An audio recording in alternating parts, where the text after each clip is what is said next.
महज 4 दिन में चांद पर पहुंचा था अमेरिका। रूस को भी बस 4 ही दिन लगे थे, लेकिन चंद्रयान 3 यानी भारत को चांद पर पहुंचने में लगेंगे 42 दिन। आपको भी ये सोचकर आश्चर्य होगा कि भारत को चांद पर पहुंचने में आखिर इतना समय क्यों लग रहा है, जबकि अमेरिका, रूस जैसे देशों ने 50 साल पहले ही चांद की दूरी महज 4 दिनों में ही पूरी कर ली थी। 20 जुलाई 1969 में अमेरिका ने अपना अपोलो 11 मिशन रवाना किया था। ये पहला मौका था जब इंसान चांद पर उतरा था। इस मिशन को चांद पर पहुंचने में 4 दिन 6 घंटे का समय लगा था, तो भारत को 42 दिन क्यों लग रहे हैं? अब आपको इसके पीछे की वजह बताते हैं। 2 चंद्रयान लॉन्च करने के बाद भारत का अब तीसरा चंद्रयान तैयार है। 14 जुलाई को दोपहर 2:30 बजे चंद्रयान 3 मिशन लॉन्च किया जाएगा।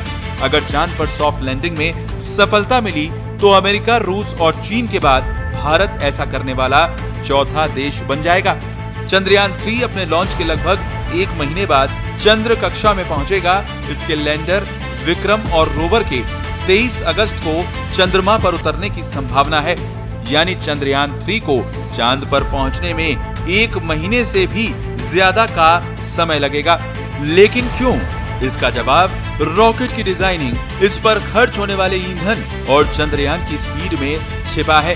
स्पेस में लंबी दूरी तय करने के लिए यान को ले जा रहे रॉकेट की तेज स्पीड और सीधे प्रक्षेपण पथ की जरूरत होती है। अपोलो 11 की लॉन्चिंग के लिए नासा ने सैटर्न V का इस्तेमाल किया था, जो सुपर हैवी लिफ्ट लॉन्चर था। ये प्रति घंटा 39,000 किलोमीटर की यात्रा कर सकता है। इसके अलावा इसमें 43 टन भारवाहक क्षमता थी। चांद की 3,84,000 किलोमीटर की दूरी को तय करने के लिए नासा के रॉकेट ने 4 दिनों का वक्त लिया था। हालांकि इसमें आर्थिक पहलू भी है। उस दौर में नासा ने $185 मिलियन की रकम इस मिशन पर खर्च की थी। इसके उलट भारत ने इतने ताकतवर रॉकेट का इस्तेमाल नहीं किया और नासा के बजट के अनुरूप बहुत कम बजट यानी लगभग 600 करोड़ रुपए में तैयार किया है। शक्तिशाली rocket GSLV Mk3 rocket Chandrayaan 3 को पृथ्वी की 170 किलोमीटर 36,500 किलोमीटर की कक्षा में स्थापित करेगा। चंद्रयान 3 का वजन 3,900 किलोग्राम है, इसीलिए कक्षा को धीरे धीरे बढ़ाना जरूरी है। इसकी वजह यह है कि पृथ्वी से चंद्रमा की दूरी GSLV Mk3 की क्षमता चंद्रयान 3 के वजन की तुलना में से 10 गुना ज्यादा है। इसरो के पास ऐसे मिशन यानी कक्षा को धीरे धीरे बढ़ाने में विशेषज्ञता के साथ साथ अनुभव भी है। मंगल मिशन चंद्रयान 1 और चंद्रयान 2 में भी इसका इस्तेमाल किया गया था। तो चांद पर पहुंचने में रॉकेट और ईंधन का बहुत महत्व होता है। जितना कम दिनों में चांद पर पहुंचना चाहते हैं, उतना ज्यादा ईंधन लगता है।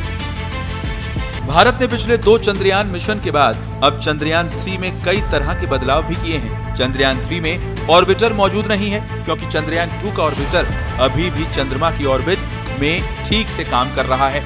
चंद्रयान 3 में ऑर्बिटर की जगह प्रोपल्शन मॉड्यूल लगाया गया है। ये मॉड्यूल नेविगेशन में मदद करेगा। चंद्रयान 3 के लैंडर को ज्यादा मजबूत बनाया गया है। इसमें कई फॉलबैक, वैकल्पिक सिस्टम और सेंसर का उपयोग किया गया है।